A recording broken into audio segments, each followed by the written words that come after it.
में डिस्कस करना था थोड़ा साइट्स के बारे में एंड ब्रीदिंग के बारे में। So let's begin.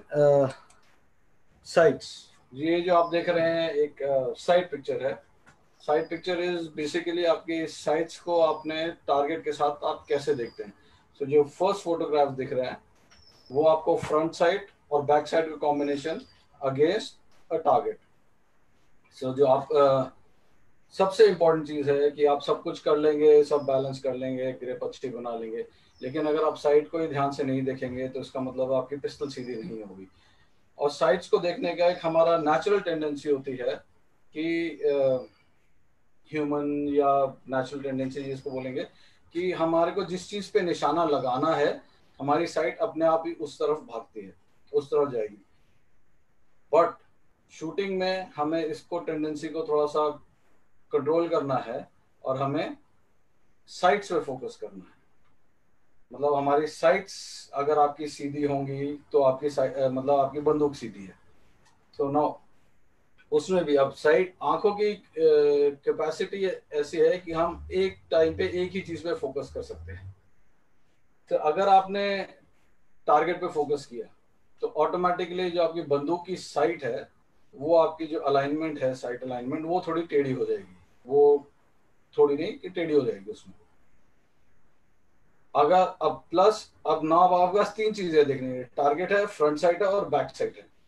तो अगर आप टारगेट पे देखेंगे तो आपका साइड का जो अलाइनमेंट जो आपकी फ्रंट साइड और बैक साइड है वो हिल जाएगा, उसका कॉम्बिनेशन बिगड़ जाएगा। नाउ अब आपके पास बैक साइड है, बैक साइड बहुत पास है एंड फ्रंट साइड है। सो बेसिक कॉन्सेप्ट ये है कि आप फ्रंट साइड पे फोकस कीजिए, फ्रंट साइड को शार्प देखिए और आपकी जो पेरिफेरल विजन है, अनफोकस साइड है, उससे आपको बैक साइड दिख जाएगा। तो आपको बेसिकली आपका फ्रंट साइड और बैक साइड का कॉम्बिनेशन वो दिख जाएगा, पर फोकस आपका फ्रंट साइड पे होना चाहिए, जितना शार्प रख सकते हैं उतना। एंड दोनों को कॉम्बिनेशन, दोनों का गैप, फ्रंट साइड में और बैक साइड के दोनों जो गैप होते हैं लेफ्ट राइट, वो दोनों बराबर, प्लस फ्रंट साइड और बैक साइड का लेवल बराबर रखें। अगर आप इस पे मेंटेन करेंगे तो आप अपने आप ही आपकी बेसिकली का मतलब ये होगा कि आपकी बंदूक सीधी है। तो बंदूक सीधी है तो आप टारगेट पे जब भी आएंगे और बंदूक अगर आपकी सीधी होगी तो गोली सीधी ही जाएगी, जहां पे आप देख रहे हैं उसी डायरेक्शन में जाएगा। तो नाउ एक कॉन्सेप्ट और है हमारा 6 o'clock aiming, specially precision shooting में। सो जो आप दूसरा पिक्चर देख रहे हैं जिसमें आप टारगेट का गोला एंड फ्रंट साइड देख रहे हैं, 6 o'clock एमिंग में जनरली लोग क्या करते हैं कि बहुत ज्यादा 6 o'clock, बिल्कुल एग्जैक्ट 6 o'clock प्लेस करना शुरू कर देते हैं, बिल्कुल काले के साथ मिला के। तो अगेन उसमें दो प्रॉब्लम हो सकती हैं। सबसे पहले तो ये प्रॉब्लम है, जब आप किसी चीज से मिलाना शुरू करेंगे तो नजर आपकी ऑटोमेटिकली आगे भागेगी, तो आप टारगेट की तरफ फोकस करना शुरू कर देंगे, तो टारगेट पे भाग रही है। तो जैसे आपकी टारगेट पे जाएगी आपका साइट अलाइनमेंट चेंज हो जाएगा। दूसरा प्रॉब्लम जो बड़ा होता है वो ये होता है कि आपकी जो लाइट रिफ्लेक्ट हो रही है फ्रंट साइड से, फ्रंट साइड के अपर एज से रिफ्लेक्ट हो रही है, तो वो आपको आपका जो काले का जो ब्लैक रिंग है उसके अंदर उसमें रिफ्लेक्ट करेगी। तो वो काला जो है आपका बहुत अच्छा सा डिमार्केशन नहीं नजर आएगा, अलग से नजर नहीं आएगा। तो वो जो आपका सेट है उसको डिपेक्ट कर रहा है कि उसकी रिफ्लेक्शन से, आपको जो लाइट की रिफ्लेक्शन से आपका जो एरिया है जहाँ पे आप एम कर रहे हैं उससे थोड़ा सा फर्क हो जाएगा उसमें। एंड प्लस ये उस पर डिपेंड करेगा कि लाइट कितनी है। अगर लाइट ज्यादा है तो ज्यादा एरिया कवर हो जाएगा, कम है तो कम होगा। तो इसीलिए हम 6 o'clock जो पहला वाला पिक्चर है वो 6 o'clock थोड़ा गैप देके, सो दैट आप बिल्कुल काले के अंदर नहीं घुस रहे हैं। बेसिकली प्रेसिजन में जो है, आपको नेक्स्ट स्लाइड दिखाता हूँ। ये जो आप अभी जो अलाइनमेंट देख रहे हैं, ये जो चीज मैं आपको अभी एक्सप्लेन कर रहा था, वही हमारे दो एरर्स होते हैं जनरली साइट अलाइनमेंट के। एक हमारा होता है कि पैरेलल एरर। पैरेलल एरर जैसे आप पहला वाला डायग्राम देख रहे हैं कि साइड्स आपकी बिल्कुल अलाइंड है, साइड्स प्रॉपर्ली अलाइंड है, फ्रंट साइड बैक साइड के बीच में है, पर टारगेट के लेफ्ट राइट कहीं पे है। तो अगर आपकी साइट अलाइंड है इसका मतलब टारगेट आपकी पिस्टल सीधी है, तो आप शॉट चलाएंगे भी तो अगर वो सेंटर में नहीं लगेगा तो बहुत दूर भी नहीं लगेगा, जितना आपका वेरिएशन है, जितना आपका लेफ्ट राइट अप डाउन है वहीं लगेगा। पर इन द सेम साइड अगर आपको अगर आपको प्रॉब्लम, अगर आप साइड अलाइन करने में एंगुलर एरर कर देते हैं कि फ्रंट साइड आप बैक साइड के इंस्टेड ऑफ बीच में होने के थोड़ा लेफ्ट राइट हो जाएगा, अगर वो फ्रंट साइड लेफ्ट राइट होने के बावजूद भी अगर आप इसको इसमें बीच में भी रखेंगे, टारगेट के बीच में बुल से मिला के रखेंगे और फिर और एंगुलर एरर रहेगा, तो शॉट का जो डिपिक्शन है वो बहुत दूर होगा आपका। तो जो शॉट आपका फायर होगा वो उसी तरफ, लेकिन आपका जो एरर है वो ज्यादा दूर रहेगा। तो इसलिए इट्स ऑल हमेशा अच्छा रहता है कि आपकी फ्रंट साइड अलाइंड रहे, दोनों front side back side aligned रहे, तो आप कहीं पे भी अपने होल्ड के अंदर कहीं पे भी गोली चलाएंगे तो उस होल्ड के अंदर ही लगेगा। अगर आपने लेफ्ट राइट या उसमें एरर कर दिया साइड मिलाने के अंदर, तो प्रॉब्लम ये होगा कि आपको लगेगा कि आप सीधा चला रहे हैं पर एरर बहुत बड़ा होगा। सो बेसिकली आपको ये रखना है कि आपकी फ्रंट साइड और बैक साइड अगर अलाइंड है तो इसका मतलब है आपकी पिस्टल सीधी है, सीधी पिस्टल है तो आपके होल्ड के अंदर ही लगेगा। ये थोड़ा सा आपको कॉन्सेप्ट ये देता हूँ कि हमारा एक जनरल एक रहता है कि कितनी साइड बड़ी होनी चाहिए, कितनी साइड छोटी होनी चाहिए। तो एक जनरल कॉन्सेप्ट है कि प्रिसीजन में जब आप इस्तेमाल करते हैं तो प्रिसीजन में जितना आपका आपको जैसे बुल जो ब्लैक एरिया है, जितना बड़ा आपको ब्लैक एरिया नजर आ रहा है उतना ही तकरीबन उतना या हल्का सा उससे ज्यादा आपका फ्रंट साइड की विड्थ होनी चाहिए। सो जितना आपको दिख रहा है, नॉट कि जितना फिजिकली है, जितना आपको दिख रहा है। अगर आप रेंज पे खड़े हैं 50 मीटर्स पे, 10 मीटर्स पे खड़े हैं, तो जितना आपको काला वाला दिख रहा है रफली उतनी ही चौड़ी आपको फ्रंट साइड दिखनी चाहिए, थोड़ा ज्यादा भी हो सकता है, पर दिस इज बेसिकली फॉर आपका फ्रंट साइड आपका जो है आपके प्रिसीजन के लिए थोड़ा बड़ा भी हो सकता है। तो इसका बेसिकली प्रोपोर्शन जो रखा जाता है जैसे 1:2 या 1:3 प्रिसीजन, फ्रंट साइड और बैक साइड का प्रोपोर्शन। अब लेकिन यही चीज अगर आप इसमें आ जाए, ड्यूलिंग में आ जाए, रैपिड फायर में आ जाए, तो इसमें थोड़ा सा प्रॉब्लम ये हो जाता है, प्रॉब्लम नहीं हो जाता बेसिकली, जितना आपका साइट क्लोज हो जाएगा उतना ही आपका साइट, उतना ही जो आपका साइट है वो आपका अक्वायर करने में उतना ही ज्यादा टाइम लगेगा। And plus specially rapid fire and 25 metre event में आपके पास इतना टाइम नहीं है कि आप उसको आराम से अक्वायर करके चला सको, आप टाइम लिमिटेशन है, जल्दी गोलियां चलानी है, तो इसलिए आपको उसके लिए आप जनरली ब्रॉडर फ्रंट साइड इस्तेमाल करते हैं, चौड़ी फ्रंट साइड और चौड़ा बैक साइड, क्योंकि उसमें क्या है आपको जल्दी दिख जाता है, अच्छे से फोकस हो जाता है, जल्दी आप देख सकते हो उसको, एक्वायर जल्दी कर सकते हो फ्रंट साइड को। प्लस स्पेशली जैसे रैपिड फायर है और ड्यूलिंग में आपका पूरा एरिया ही काला है, पूरा टारगेट ही काला है, सो उसमें दिख जाता है।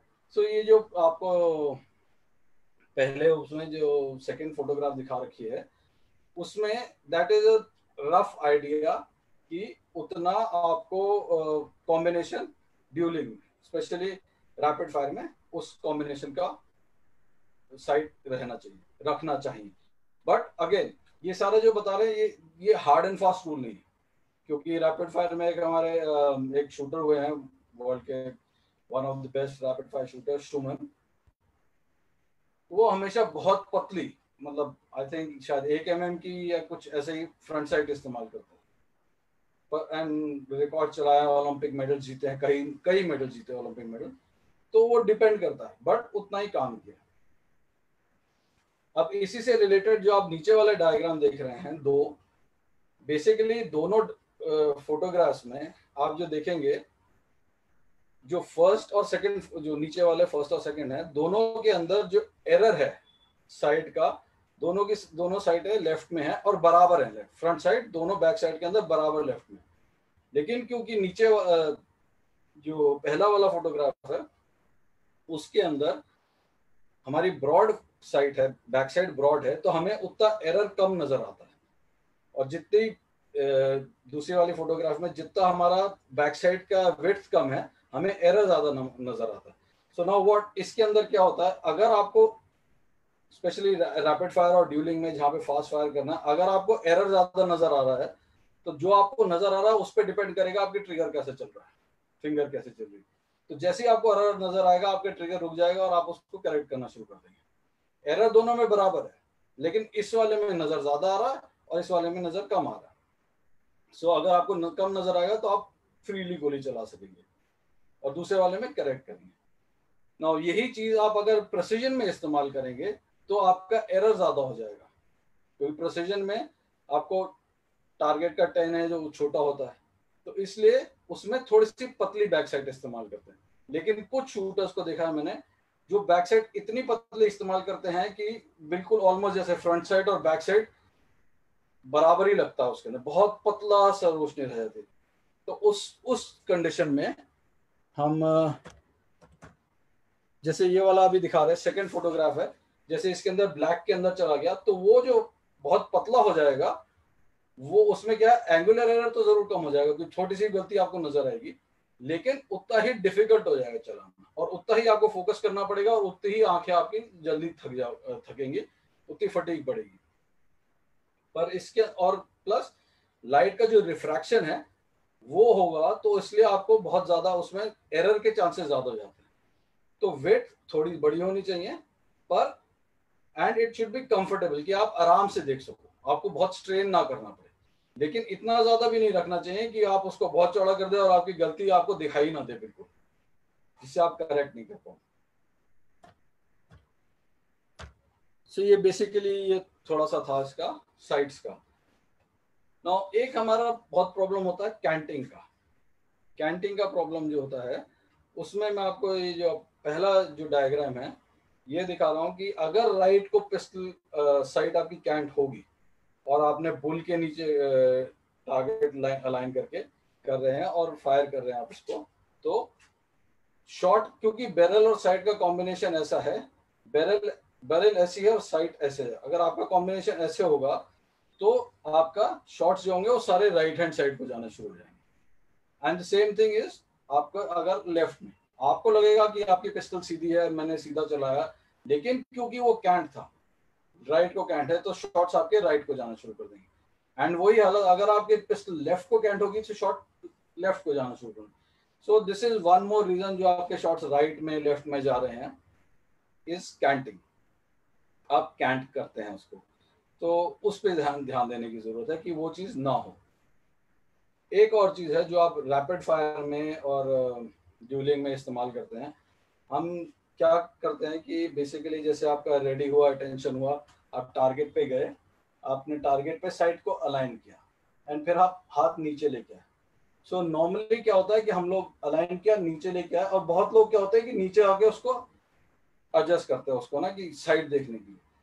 जो आपका जो दूसरा वाला डायग्राम है जहाँ पे आप देख रहे हैं रेडी पोजीशन में आदमी, उसमें साइड्स ऐसी नजर आएंगी कि पहले ऊपर आपके अलाइंड है, जब आप नीचे लेके जाएंगे बिकॉज आपका हाथ का और पिस्टल का एंगल ऐसा है, आपकी फ्रंट साइड वहीं पे छुप जाएगी, और क्योंकि वो छुप जाती है फाइट, तो कई लोग होते हैं कि उसको करेक्ट करते हैं।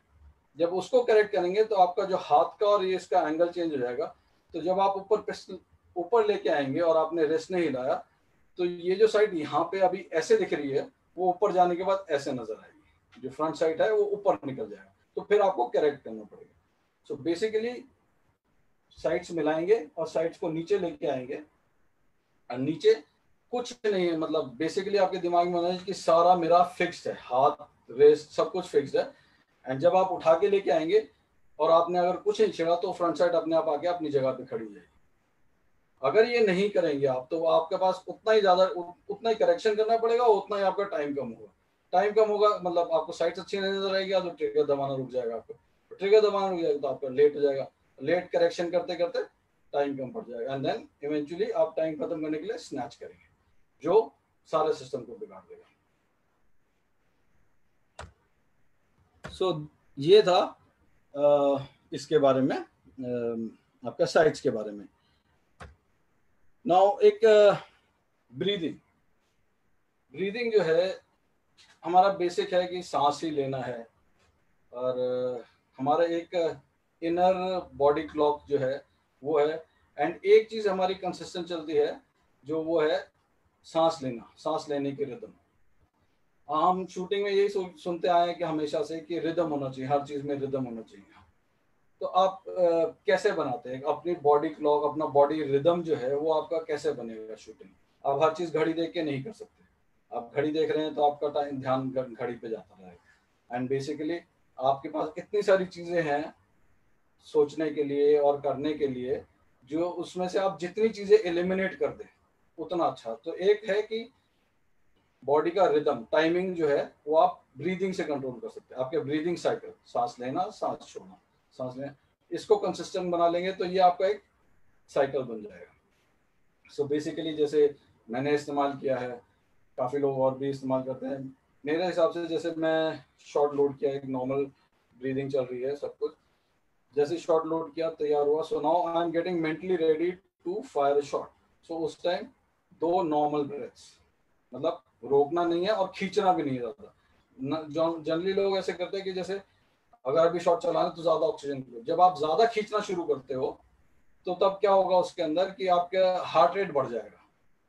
सो you don't have to extra सांस लेने की जरूरत, नॉर्मल नॉर्मल लेवल पे सांस लेते रहिए।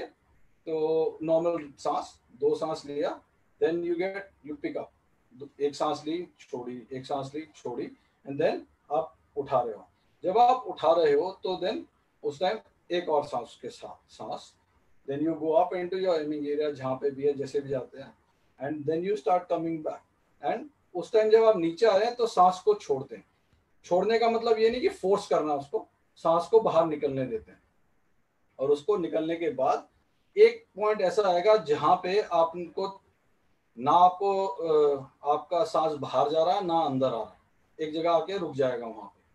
सो दैट इज वेयर आपके लंग्स में एयर है एंड आपको सांस लेने की जरूरत नहीं। सो देर आप वहां पे रुक के, वो है पॉइंट जहां पे आप सांस रोक, जिसको बोल रहे हैं सांस रोके। सो आप सांस खींच नहीं रहे और सांस छोड़ भी नहीं रहे, so you are just stable, आपकी ब्रीदिंग रुक गई वहां पे। एंड इतनी कैपेसिटी होगी तो ऑब्वियसली इसलिए बोलते हैं कि लंग कैपेसिटी आप बढ़ा लीजिए। अगर आपकी लंग कैपेसिटी ज्यादा है तो जो रेजिडुअल एयर है, ऑक्सीजन जो होगा वो आपका काफी आपके अंदर ज्यादा होगा। सो आपकी ज्यादा देर तक आप ऑक्सीजन की में आपका डिप्लीशन कम होगा, मतलब आपके पास रेजिडुअल ऑक्सीजन ज्यादा होगा। सो आपके ऑक्सीजन रहेगा तो जल्दी आपका ऑक्सीजन डिप्लीशन नहीं होगा। सो नाउ उस लेवल पे आके देन आप होल्ड कर रहे हो and then you are holding and executing your shot उस टाइम पे। अब मैं, कुछ लोग ऐसे हैं कि जो, काफी लोग ऐसे हैं जो एक बार ही उठाया, ऊपर ले गए और वहीं से नीचे ले आए। मैं पर्सनली क्या करता था कि मैंने 2 सांस लिया, तीसरे सांस पे ऊपर ले गया एंड मैं ऊपर एक जगह पे होल्ड करता था। होल्ड करके वहां पे मैं सांस छोड़, नॉर्मल सांस छोड़ता हूँ एंड वहां पे मैं साइड अलाइन करता हूँ कि जैसे मेरे को पकड़नी है साइड्स जिस तरह से, एंड देन मेरा फोकस वहां पे एक छोटा सांस और लेता हूँ।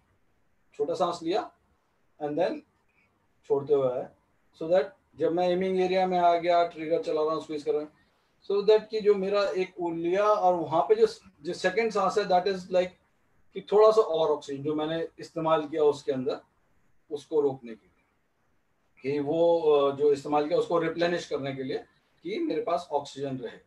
बट दिस इज अगेन सबके लिए अलग अलग है, सबका है, सब कैसे कर सकते हैं। और अपना रिदम जो बनाना है आपको बेसिकली डिपेंड करेगा आपकी ब्रीदिंग के ऊपर। आप breathing is the best way to make your rhythm, even to control आपका जो हार्ट रेट बढ़ रहा है, जो एंजाइटी बढ़ रही है।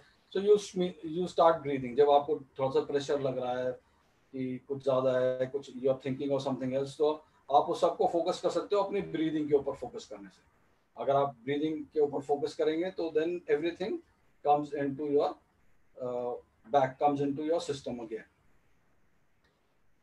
एक चीज और है, मतलब यही जैसे आपका रिदम का, जैसे है आपका, आपके पास 25 मीटर्स में टाइम है, जैसे आपका बोलते हैं अटेंशन, अटेंशन के बाद टारगेट आपके टर्न हो जाते हैं या रेड लाइट आ जाती है depending on whatever you using, 7 seconds है। सो नाउ उसके अंदर भी रिदम होता है। सो बेसिकली जैसे है कि आप उठाएंगे, आपका अटेंशन हुआ तो यू जस्ट नीचे आते आते छोड़ दीजिए, लंबी सांस छोड़िए, एक लंबी सांस लीजिए, देन एक छोटी सांस, उसको छोड़ के छोटा सांस लेना और थोड़ा सा छोड़ना। ये आप 7 सेकंड में मेंटेन कर सकते हैं। सो आप अपना वो 7 सेकंड का रिदम बना सकते हैं कि ये है।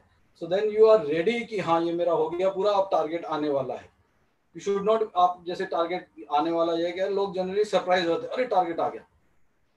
अगर आप ये रिदम मेंटेन कर रहे हैं ब्रीदिंग के साथ, तो आपके एक तो ऑक्सीजन पूरा चल रहा है बॉडी में, जो आपको पूरा ले जाएगा पूरे सीरीज के थ्रू, प्लस दूसरा आपको ऑटोमेटिकली पता है कि अभी टाइम हो गया है आपका आने के लिए, कि टारगेट आने वाला। So you are mentally ready कि टारगेट आ जाएगा। इस चीज को ये आपका अपना अपना कर सकते हैं। मेरा सिस्टम ये था कि मैं ले जाता हूँ, जैसे ही अटेंशन होता है तो देन हाथ नीचे आते हुए सांस छोड़ता हूँ, लंबी सांस छोड़ता हूँ, लंबी सांस लेता हूँ, फिर छोड़ता हूँ, एक छोटी सांस छोड़ता हूँ, फिर छोटी सांस लेता हूँ, and then I am ready कि अभी आने वाला है। अब इस चीज को आप किस हिसाब से करेंगे वो आपको वर्कआउट करना है। अब एक क्वेश्चन अभी 1 दिन पहले या 2 दिन पहले आया था, पहले क्लासेस में आया था कि हाथ उठाते हुए मतलब ब्रीदिंग कैसे करना चाहिए। सो नाउ क्या है, जैसे नॉर्मल हमारी एनाटमी है, रिब केज है, मसल्स हमारी हाथ के लगे हुए हैं। तो जब आप हाथ उठाते हैं, तो बेसिकली जब आप हाथ उठाते हैं तो आपका रिब केज जो है एक्सपैंड करता है। तो जब आप एक्सपैंड कर रहा है, सो जैसे ही एक्सपैंड करेगा तो अंदर की कैपेसिटी बढ़ेगी, तो सांस अंदर जाएगी। मतलब आपको सांस खींचने की जरूरत नहीं है, करने की जरूरत नहीं है। अगर आप नॉर्मल भी उठाएंगे इसको तो सांस अंदर जाएगा, अपने आप ही अंदर जाएगा। तो उठाते समय वही करना है कि हवा को अंदर आने देना है, रोकना नहीं है या निकालना। एक एक कॉन्सेप्ट ये भी था कि लोगों ने बोला था कि आप ऐसे रखिए और जब आप हाथ उठाते हैं तो आपको उठाने के लिए एक्सेल करेंगे तो it is more Kameng and this thing. But मेरे हिसाब से वो अनाटमी के अलग चल रहा है कि आपका एक जगह तो आपका हाथ उठ रहा है, चेस्ट एक्सपैंड हो रही है जिससे नेचुरल हवा अंदर जा रही है, पर दूसरी तरफ से आप उसको फोर्सफुली हवा को बाहर निकाल रहे हैं। सो थ्योरेटिकली सुनने में अच्छा लगता है कि एक्सेल कर रहे हैं, आपको रिलैक्स फील होगा, बट प्रैक्टिकली मैंने ट्राई किया है, सो मेरे लिए नहीं काम किया। And most of the time जिनसे मैंने बात की है उनके लिए मैंने किसी को सुना नहीं कि वो एक्चुअली इस्तेमाल कर रहे हैं उस चीज को। सो बेसिकली आपका यही है कि आपने जैसे उठाया, आप रेडी हो, जैसे ही टारगेट आया, जैसे आप उठाएंगे तो चेस्ट अपने आप एक्सपैंड होगा आपके हाथ के साथ। जब एक्सपैंड होगा तो ऑक्सीजन अपने आप अंदर जाएगा। सो आप बेसिकली जो आ रहा है एक्सपैंड होते होते आ रहा है, अंदर खींचना नहीं है और जबरदस्ती खींचना नहीं है, जबरदस्ती छोड़ना नहीं, क्योंकि जबरदस्ती आप जब करेंगे तो आपका हार्ट रेट बढ़ जाएगा and we do not want. वे हमका जितना हार्ट रेट बढ़ेगा उतना मूवमेंट बढ़ने के चांस है, मूवमेंट भी बढ़ेगा। सो बेसिकली हमको क्या है कि जितना स्टेबल और जितना कंसिस्टेंट चाहिए उतना। सो आप उठाए। सो रैपिड फायर में आपको ज्यादा से ज्यादा 8 सेकेंड 9 सेकेंड, 20 सेकेंड सीरीज जो है वो सबसे लंबी रहेगी जिसमें आपको ये करना पड़ेगा। तो एनीबडी, कोई शूटर भी एक decent physical, decent meaning normal, आप एवरेज उसमें भी रखेंगे अगर आप फिजिकली फिट है एवरेजली, तो 20 सेकेंड 25 सेकेंड तक तो आराम से हवा रोक ही सकता है, सांस मतलब अपनी ब्रीदिंग को रोक सकता है। सो उसमें उसका इतना ज़्यादा प्रॉब्लम होना नहीं चाहिए। प्रॉब्लम आती है जब आप ज़्यादा हवा रोकना, मतलब ज़्यादा देर तक रोकना चाहते हैं, जैसे स्पेशली प्रेसिजन में, क्योंकि आपके पास टाइम है तो आप ज़्यादा रोकते रहेंगे। उसमें क्या होगा कि ऑक्सीजन का लेवल जो है बॉडी में वो कम होता जाएगा, एंड ऑक्सीजन का लेवल कम होता जाएगा तो एक अंदर से आता है कि ऑक्सीजन की कमी हो रही है, सांस लो सांस लो। प्लस दूसरा आपकी विजन पे इफेक्ट पड़ने लगता है एंड उसके साथ साथ स्टेबिलिटी पे इफेक्ट पड़ने लगता है। सो एक तरह से वो, एक तरफ से मन का एंजाइटी ब्रेन का पड़ रहा है, बॉडी पे बढ़ रहा है कि है, दूसरा आपको शॉट निकालना तो उसमें एरर करने के, गलती करने के चांसेस बहुत। 1-2 बारी करके आप कर सकते हैं, बट अगर आप हर बारी करेंगे इसको, एंड क्योंकि लंबे मैचेस होते हैं, हर बारी करेंगे तो आपका ओवर द टाइम जल्दी आपकी ब्रीदिंग का ऑक्सीजन डिप्लीशन ज़्यादा होगा, जल्दी आपको फटीग आएगा, थकेंगे जल्दी, दिखने में प्रॉब्लम होगा और फिर एंजाइटी लेवल्स बढ़ने लगेंगे।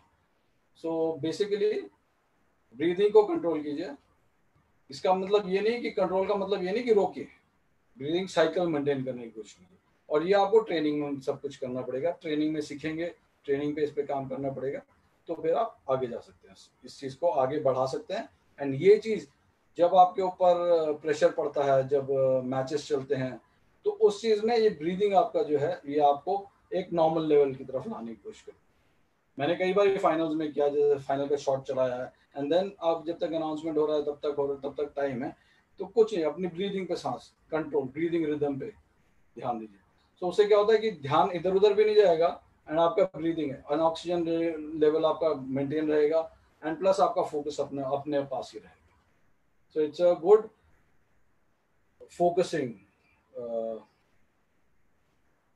कैसे बोलेंगे इसको, टेक्निक, जिससे आप अपना ध्यान अपने अंदर ही केंद्रित कर सकें। सो बेसिकली ये था। अब लेट्स ट्राई एंड की कुछ क्वेश्चंस लें, कुछ और चीज जिसमें और कुछ पूछना है तो एक्सप्लेनेशन के लिए।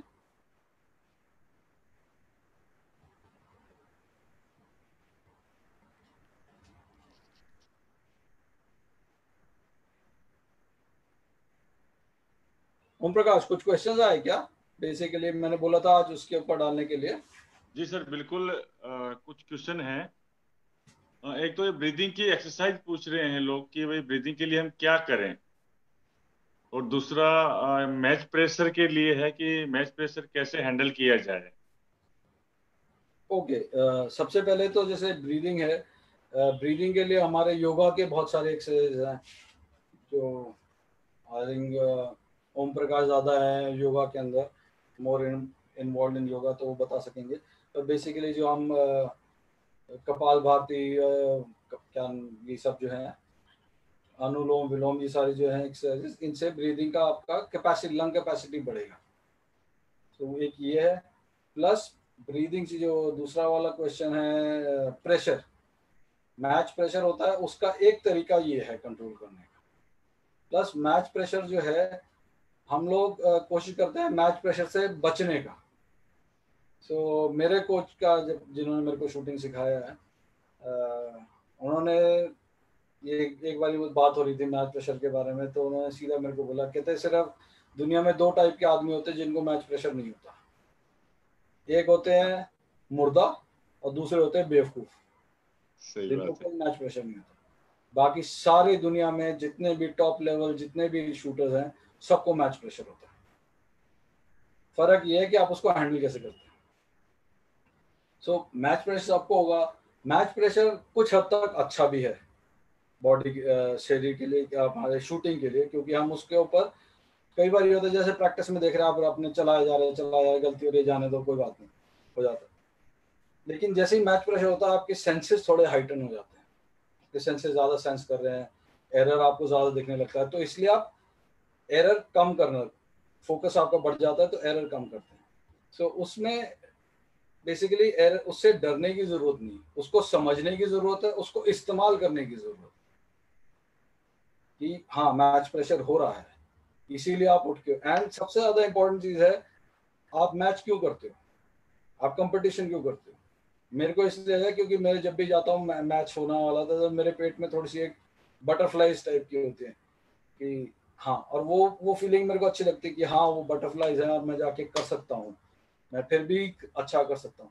तो एक वो जो फीलिंग आती है, दैट गिव्स मी, वो मेरे को और पॉजिटिव लगता है कि हाँ ये मेरे कंट्रोल में है। प्रॉब्लम मैच प्रेशर की तब होती है जब आप मैच प्रेशर को अपने ऊपर हावी होने देते हो। हावी होने देते हो तो इसका मतलब ये है कि आप इधर उधर, मतलब कि आप अपना किसी तरह से अपना जो टेक्निक है उसको छोड़ के किसी और चीज को कंट्रोल करने की कोशिश करें। मैच प्रेशर है, आपको सिर्फ एक ही तरीका है, अपनी ब्रीदिंग एंड अपने टेक्निक पे ध्यान देने का। एंड प्लस आप ट्रेनिंग इतना अच्छा कीजिए जो इवन मैच प्रेशर में अगर थोड़ा, और हर हम ऑलमोस्ट हमेशा ही मैच में जाते हैं तो हमेशा 2-4 पॉइंट कम होगा, डिपेंडिंग ऑन आपकी एबिलिटी, कुछ ना कुछ पॉइंट्स कम होंगे। इसीलिए आप जब ट्रेनिंग करते हैं तो ट्रेनिंग को आप इतना उस पॉइंट से, लाइक फॉर एग्जांपल 570 मारना है एयर पिस्टल में, सो आप मैच में, अगर ट्रेनिंग मैच में या अपनी प्रैक्टिस में आप रोज 570 मार रहे हैं, तो मैच में जाएंगे तो 70 से हो सकता है 1-2 पॉइंट कम हो। सो आप ट्रेनिंग में उसको 75 कीजिए कि अगर कल को 5 पॉइंट कम भी होता है तो फिर भी 70 पे आता है। बिल्कुल। सो ये मतलब ये आपकी स्ट्रैटेजीज होती हैं उसको हैंडल करने के लिए। Correct hope sir. थोड़ा सा समझ में आया होगा। बिल्कुल बिल्कुल सर, बहुत बढ़िया एक्सप्लेन किया आपने। एक 25 मीटर से रिलेटेड क्वेश्चन आया है कि जी 25 मीटर रैपिड फायर मैन में तो ब्रीथिंग का पैटर्न क्या होना चाहिए? जब 7 शॉट 5 शॉट कंटिन्यू चलाते हैं तो क्या पैटर्न होना चाहिए? कब सांस लें, कहाँ रोकें, फिर उठाते टाइम सांस लेना है या क्या है? तो वो थोड़ा सा एक्सप्लेन। रैपिड फायर इवेंट में अगर आप कर रहे हैं, बोल रहे हैं कि 25 मीटर में, तो अगर सबसे बड़ी सेकंड सीरीज तो 8 सेकंड की होती है, तो हाँ 8 सेकंड में तो आप बड़ी आराम से उसमें तो कोई प्रॉब्लम ही नहीं होना चाहिए। जैसे मैंने जैसे बताया, आपने 2 सांस लिया, टेंशन हुआ, नीचे गए, एंड जब आप नॉर्मल मतलब उस टाइम आप ब्रीथ कर रहे हैं तो छोड़ के, एंड जैसे ही आप हाथ उठाएंगे तो उतनी ऑक्सीजन तो आपके अंदर जाएगी अपने आप, एंड आपके पास तो सिर्फ 5 गोली चलानी है 8 सेकंड में। सो इट शुड, मतलब ये प्रॉब्लम नहीं होना चाहिए। उसमें ये सर सांस वो जो लेनी, वो अपने आप ही वो ऐसी उस स्टेट में आ जाएंगे जहाँ पे आपको ना सांस छोड़ना है ना सांस लेना है, तो 8 सेकंड तो प्रॉब्लम नहीं है। सिमिलरली 10 सेकंड प्रॉब्लम नहीं है। एंड अगर आप नॉर्मल, जैसे मैंने बताया कि आप नॉर्मल फिजिकली फिट है, नॉर्मल उसमें बहुत हाई स्टैंडर्ड में भी है, पर एक नॉर्मल स्टैंडर्ड में, तब भी 20 सेकंड में छोड़ने की जरूरत नहीं है। जैसे सर ये जो अगर स्पॉट आपको पिस्टल और लगता भी है 20 सेकंड में, सो जस्ट आप नहीं रोक पा रहे या कुछ हो रहा है, तो आप उसको आराम से, जो नॉर्मली थर्ड शॉट के बाद जी ले सकते हैं, उसके अंदर थोड़ा सा एक छोटा सा ब्रेथ, लेकिन उसमें यही होगा कि आप ब्रेथ लेंगे तो आपका जो नॉर्मल पैटर्न है शूटिंग का वो बिगड़ जाएगा। हाँ हाँ। एक सर जो स्पॉट पिस्टल और सेंटर फायर का जो डुलिंग होता है उसमें ब्रीदिंग का पैटर्न। उसमें आपके पास जैसे आपने वही जैसे आपका अटेंशन आया, टारगेट आया, आपने उठाया, फायर किया, जब आप उठा रहे हैं तो आपने ऑक्सीजन लिया, फायर किया, एंड नाउ आप जब फॉलो थ्रू कर रहे हैं इस चीज को, तो उसमें ठक आ गया, एंड इसमें नॉर्मल सांस, फिर नीचे, फिर एक छोटा सांस लेके, फिर हो गया उतने में सेकंड 7 सेकंड फिर हो जाएंगे, 7 सेकंड पूरे हो जाएंगे, फिर टारगेट है, तो जब आप उठाएंगे फिर मतलब खींचना नहीं है उसको, लेकिन अंदर जाएगा। मैं एग्जैजरेट करके इसलिए दिखा रहा हूँ कि मेरे को पता नहीं आपको कैसे दिख पा रहा है कि नहीं दिख पा रहा, पर नॉर्मल में जब आप उठाएंगे तो अपने आप ही चेस्ट एक्सपैंड करती है और ऑक्सीजन जाता है उसके अंदर। जी सो जी। आपको रोकने की जरूरत नहीं है। जैसे ही आपका शॉट फायर हुआ यहाँ पे, फिर नीचे छोड़ के और नेक्स्ट शॉट कर दिया। समझ में बहुत आया? बढ़िया सर, बहुत बढ़िया बताया सर, एकदम समझ में आया। एक सर नया क्वेश्चन है कि एक शॉट की सीक्वेंस कितने सेकंड की होनी चाहिए प्रिसीजन में जब फायर करते हैं? तो कितने शॉट में सेकंड में फायर कर दें?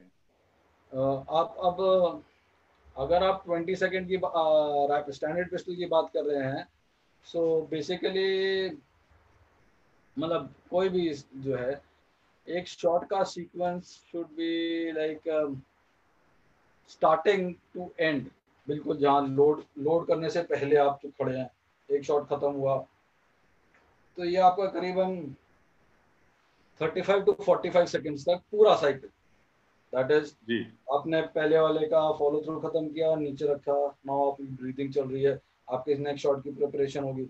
मेरे पास, मैं इसको इस चीज़ को जो नेक्स्ट क्लास है उसमें थोड़ा सा और एक्सप्लेन करूंगा, जी। उसमें दिखा के थोड़ा सा, तो उसमें आप लोड कर रहे हैं और उठा रहे हैं एंड फायर करके फॉलो थ्रू करके शॉट नीचे रख रहे हैं, इस सब का 35 to 45 सेकेंड्स कैसा रिदम है, ब्रीदिंग रिदम।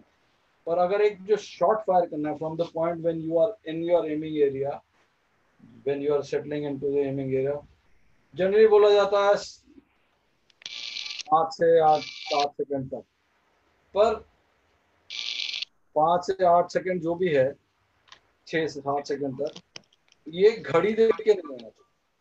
ये जो टाइम जो है आपका, ये आपके शूटिंग से आना चाहिए, ये आपके रिदम से टाइम आना चाहिए। एग्जैक्ट जी देख के कि हाँ 5 सेकंड में गोली चल जानी चाहिए, तो आप होगा, आपका ध्यान टाइम के ऊपर है, और जैसे ही 5 सेकंड में ठक स्नैच, वो नहीं।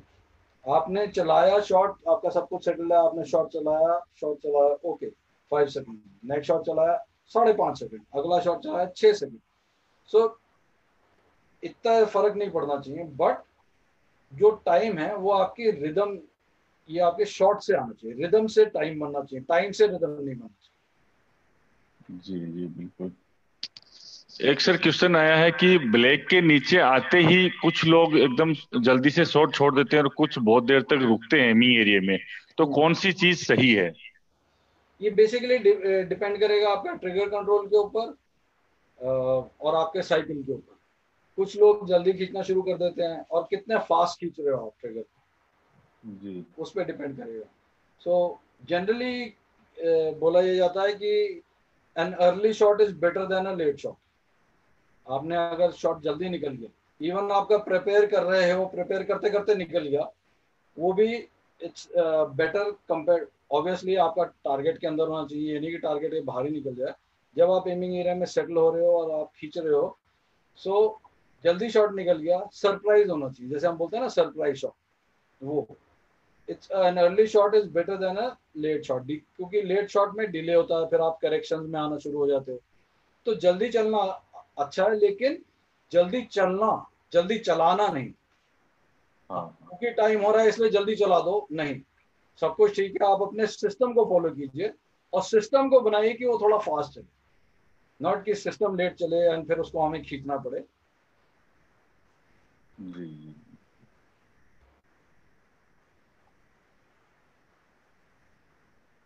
एक सर क्वेश्चन आया है, 25 metre rapid fire pistol in whole body stance upper body will move from hip only और from ankle joint, which ankle, joints are ये fixed है कि and आपका which पूरा, are movable? मैं देख लिया उसका जी एंकल से आपका जो है, जी। जो मूवमेंट है बॉडी की, वो एंकल से होगी ओके। बेसिकली। आप ऊपर से, मतलब आप वेस्ट से मुड़ मुड़ नहीं सकते, आप वेस्ट से बस हाँ ऐसे ऐसे कर सकते हो थोड़ा बहुत, लेकिन जो आपको फिक्स रखना है, पूरा का पूरा एक फिक्स बेस देना है, वो आपका पूरा, ये सारी मसल सारी फिक्स हो जाएंगी, एंड देन ट्विस्ट, जो ट्विस्ट आएगा वो एंकल से ट्विस्ट होगा। बहुत बढ़िया सर, बिल्कुल अभी तक के क्वेश्चंस खत्म हो गए हैं, अपन आगे बढ़ सकते हैं।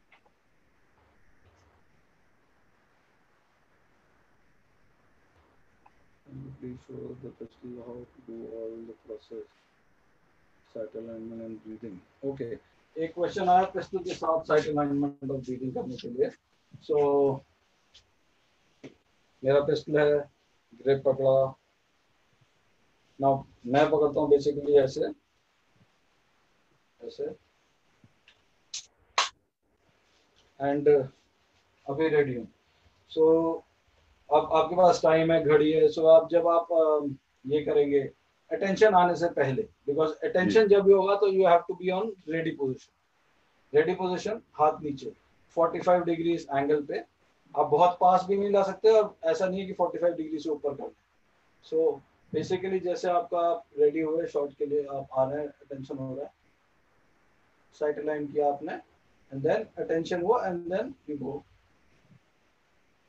नीचे, इतना नीचे गए, एंड जैसे ही आपका टारगेट आया, देन आप अब नीचे, अब ये है इससे नीचे जा रहे हैं, तो आप सांस, जैसे मैं सांस होता,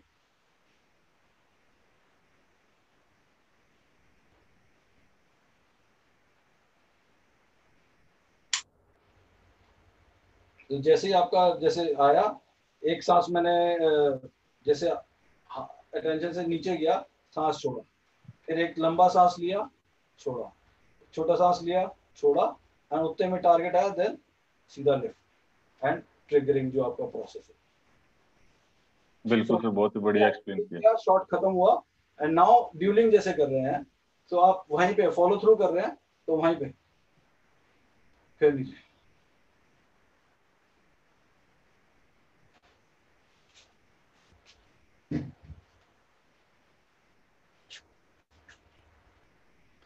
किसी चीज के बारे में अगर पूछना है तो इससे रिलेटेड या पहले जो क्लासेस हुई हैं।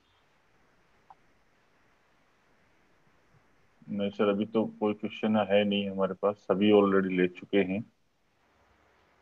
ओके, सो क्या चीज था? Dry fire dry target. Fire target size और 25 metre rapid fire home, Sandeep Singh का क्वेश्चन है। एक्चुअली मैंने कभी ऐसा बनाया नहीं है, तो मैं तो नॉर्मल जैसे एयर राइफल का टारगेट ले लेता था, उसी को लगा के थोड़ा सा डिस्टेंस पे उसी पे कर लेते थे हम लोग बेसिकली। तो इट्स बेसिकली नॉट इम्पोर्टेंट कि साइज कितना है, कैसा है। जी।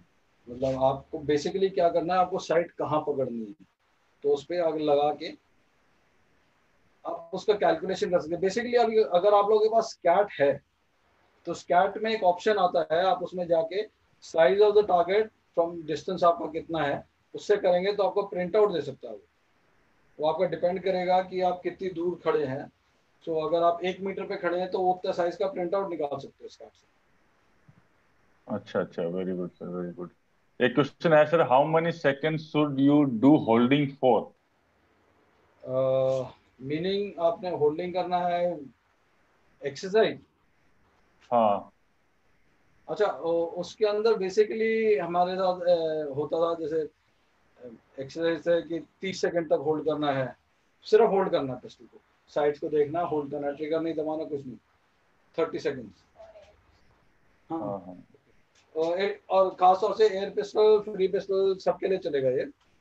ओके। आप होल्ड किए 30 सेकेंड्स, देन नीचे, फिर 30 सेकेंड्स के बाद फिर 30 सेकेंड्स होल्ड। पर होल्ड में ट्रिगर नहीं दबाना, साइड्स को कंट्रोल करना, बस होल्ड कीजिए, ऐसे 10 कीजिए, then increase to 45 second. Basically क्या है कि अगर आप 1 मिनट तक अच्छे से होल्ड कर सकते हैं तो देन कोई प्रॉब्लम नहीं, उससे ज्यादा करने की जरूरत नहीं, एक्चुअली मैच में उतना करने की भी जरूरत नहीं, लेकिन आपकी कैपेसिटी है, आप एक 1 मिनट तक आप अच्छे से होल्ड कर सकते हैं, देन हाँ हाँ, you have all the time to shoot. बिल्कुल बिल्कुल सर। एक सर क्वेश्चन आया है कि ट्रिगर की परफेक्शन के लिए घर पे क्या एक्सरसाइज कर सकते हैं अभी? ट्रिगर की परफेक्शन के लिए जी। क्या एक्सरसाइज कर सकते हैं?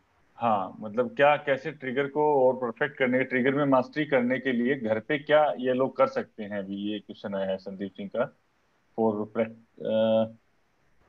बेसिकली आपको क्या ट्रिगर करना है, एक्सरसाइज एट जैसे होम। आप घर पे करते हैं तो it's dry fire, dry fire dry. करना है। लेकिन एक बहुत इंपॉर्टेंट चीज याद रखनी चाहिए ड्राई फायर के लिए कि ड्राई फायर दो धारी तलवार की तरह है। अगर आप अच्छे से करेंगे, टेक्निक फॉलो करके करेंगे तो आपका फायदा करेगा, अगर आप बेध्याने करेंगे तो उतना ही आपका नुकसान करेगा। हाँ हाँ। इसलिए क्योंकि आप जो चीज कर रहे हैं ड्राई फायर करने में, जो भी चीज कर रहे हैं वो उस चीज को पक्का करता है। तो अगर आप बिल्कुल। अच्छे तरीके से फॉलो करेंगे, तरतीब से फॉलो करेंगे, उसको एग्जीक्यूट करेंगे, तो वो आपको वहां पे मदद करेगा, वो आपकी हाँ टेक्निक को सुधारेगा।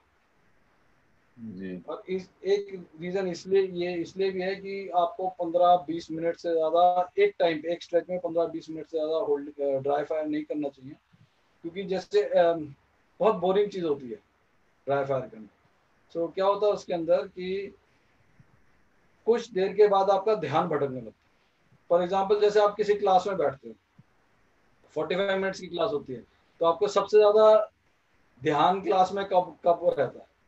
पहले 10-15 मिनट, एंड फिर आखिरी के वो 5-10 मिनट जो है, बीच का बिल्कुल ध्यान में नहीं होता क्या पढ़ रहे हैं, क्या कर रहे हैं, क्योंकि उस टाइम अटेंशन नहीं होता। तो बेसिकली इसीलिए 15 से 20 मिनट का करिए, क्योंकि वो स्पैन 15 से 20 मिनट आपका अटेंशन है पूरा का पूरा, आप उस पर लगा रहे हैं। देन ब्रेक ले लीजिए, ज्यादा ये नहीं कहना कि आपको सिर्फ 15-20 मिनट ही करना है, 15-20 मिनट एक टाइम पे करना, फिर छोड़ दीजिए, फिर थोड़ी देर के बाद फिर 15-20 मिनट कीजिए, फिर छोड़ दीजिए। तो ये कि आपका अटेंशन बना रहेगा, पूरे अटेंशन से करना।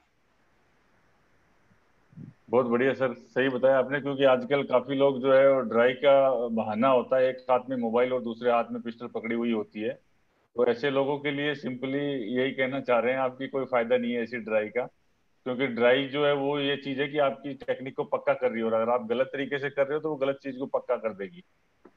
तो ये पूरे फोकस के साथ होनी चाहिए।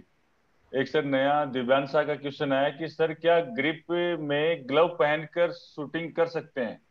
नहीं कर सकते, अलाउड नहीं है। सिर्फ एक रैपिड फायर है जिसके अंदर ग्लव पहन के भी नहीं, बेसिकली आप सर्दियों में कवर होता है ग्लव को, कि हाथ ठंडे हो जाते थे, ग्लव कवर होता है जो पूरे ग्रिप को और हाथ को, उसमें भी रिस्ट खुला होना चाहिए, वो इस्तेमाल कर सकते हैं। बट ग्लव पहन के शूटिंग नहीं कर सकते। जी बिल्कुल। एक रेणुका का क्वेश्चन आया कि sir please give suggestion for buying new air pistol for 12 year beginner. और 12 ईयर बिगिनर, 12 साल का कोई बच्चा बिगिनर है जो स्टार्ट करना चाहता है शूटिंग, तो वो एयर पिस्टल कहाँ से कैसे बाई करे, कौन सा बाई करे, ये क्वेश्चन है इनका। ये तो मैं नहीं बता सकता आपको आप कहाँ से बाय करें, कहाँ कौन सी बाय करें। तो ये हाँ हाँ। जरूर बताऊंगा कि वो डिपेंड करेगा कि आपका 12 साल का जो बच्चा है उसकी बिल्ड कैसी है। अगर रिस्ट स्ट्रॉन्ग है तब आप नॉर्मल पिस्टल ले सकते हैं, लेकिन जनरली ये शॉर्ट बैरल आती हैं, हाँ जूनियर मॉडल या लाइट मॉडल्स बोलते हैं, लाइट मॉडल्स बोलते हैं, वो ले सकते हैं। एक जूनियर मॉडल होता है जिसमें छोटी बैरल होती है, छोटा सिलेंडर होता है। एक लाइट मॉडल होता है कि बैरल हल्की होती है, लंबा वो होता है, सिलेंडर्स कम होते हैं, छोटे होते हैं, छोटे हो तो जाते वो आप ले सकते हैं। सो बेसिकली क्या है कि हाथ जो है ज़्यादा स्ट्रेन नहीं पड़ेगा। हैं। बिल्कुल बिल्कुल। एक सर क्वेश्चन है सर, टारगेट पे ड्राइव ज्यादा करना चाहिए या दीवार के ऊपर ज्यादा करना चाहिए? दोनों को बराबर करना चाहिए, क्योंकि आप बेसिकली दीवार पे जब कर रहे हैं तब आप ट्रिगरिंग पे ध्यान दे रहे हैं, ट्रिगर हाँ एग्जीक्यूशन बाकी सब पे, लेकिन इवेंचुअली चलाना तो आपको टारगेट पे ही है। बिल्कुल तो बिल्कुल। इवेंचुअली आप टारगेट पे चलाएंगे तो वो भी एक कंपोनेंट है जो आपको डिस्ट्रैक्ट करता है। जब तक आप उस चीज़ की प्रैक्टिस नहीं करेंगे तब तक आपको प्रॉब्लम है। बिल्कुल बिल्कुल सर।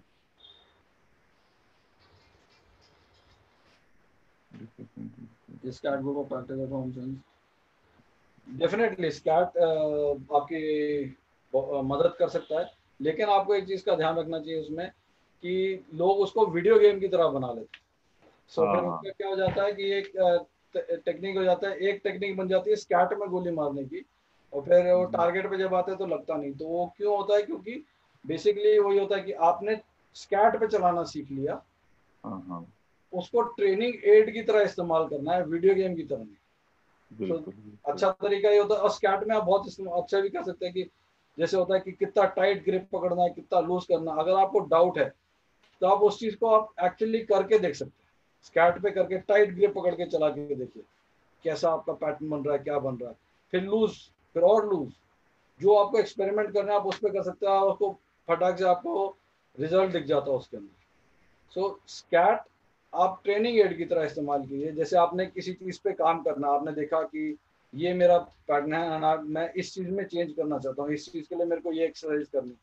सो उसको करने के बाद आप वो चीज की ट्रेनिंग कीजिए, and then after 2 weeks 3 weeks फिर आके देखिए स्टार्ट में कुछ इंप्रूवमेंट हुआ, कुछ फर्क हुआ।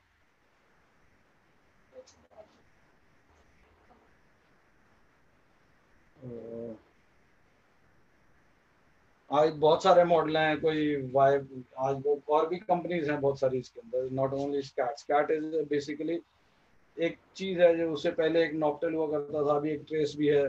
तो कई सारे हैं उसके अंदर, उनके कई सारे मॉडल्स हैं। तो which ever suits your budget.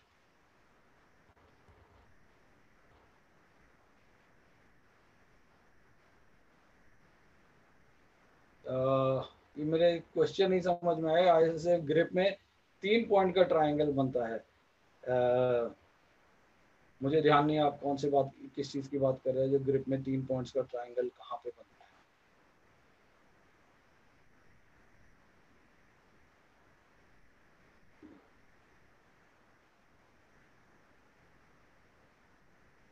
है। स्कैट पे रैपिड फायर के लिए कैसे करना है, तो मैंने कभी किया नहीं उसको स्कैट के ऊपर रैपिड फायर का।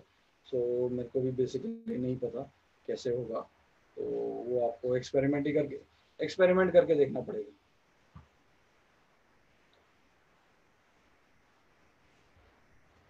Anything else?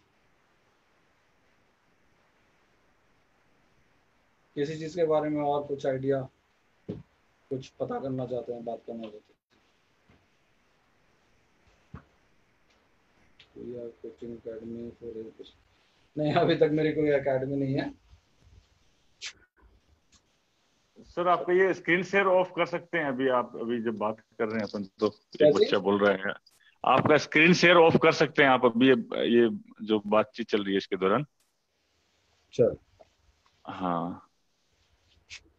सो टारगेट हाँ वॉल कितनी देर,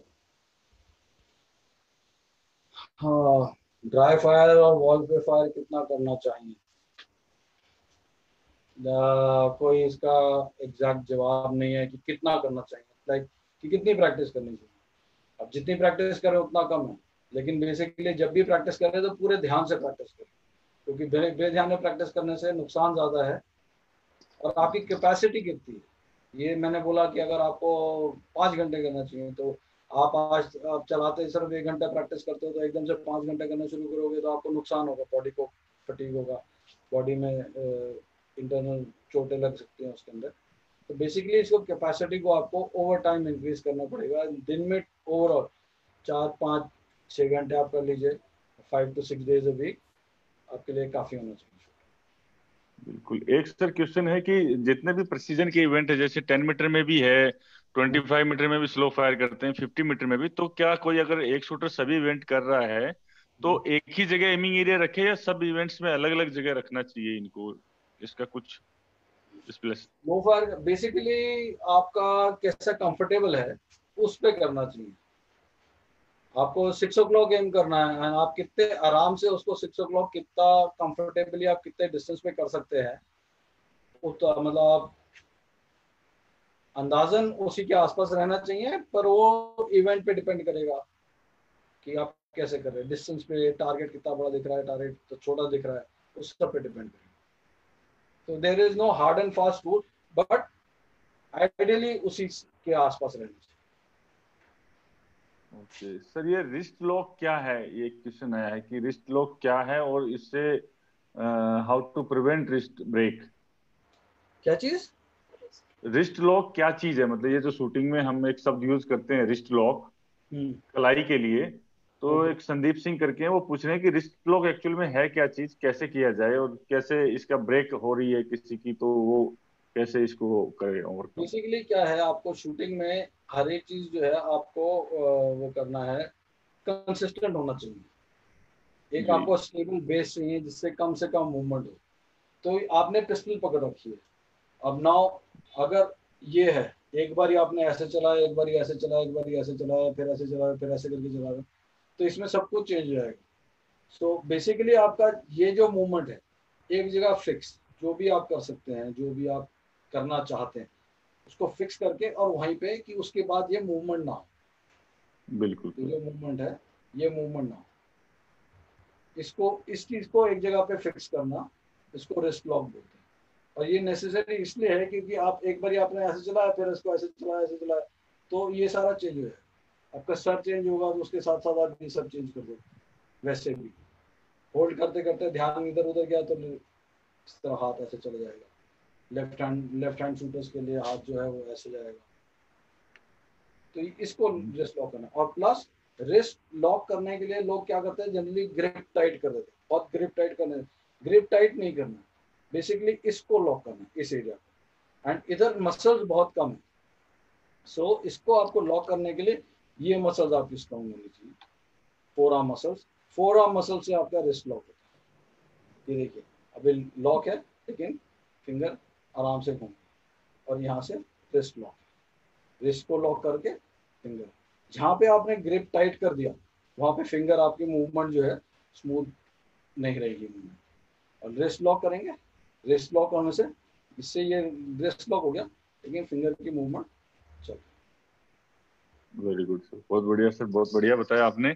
एक सर क्वेश्चन बहुत ही अच्छा आया है, क्योंकि आजकल ये कंपटीशन का दौर है और लोग क्या कर रहे हैं कि बड़े जल्दी जल्दी अचीवमेंट के लिए बच्चों को जल्दी अर्ली शूटिंग स्टार्ट करवा देते हैं। तो एक क्वेश्चन आया है कि 25 मीटर का इवेंट कितने साल के बच्चे से स्टार्ट कराना चाहिए?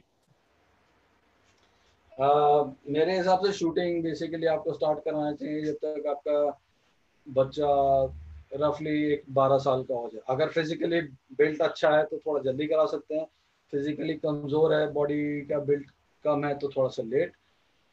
और लेकिन स्टार्ट आपको हमेशा एयर से करना चाहिए, एयर पिस्टल से, क्योंकि एयर पिस्टल जो है सब सब पिस्टल्स का बेसिक एयर पिस्टल, उसमें आपको एरर्स भी दिखते हैं अपने, उसमें रिकॉइल नहीं है, उसमें धमाका नहीं है।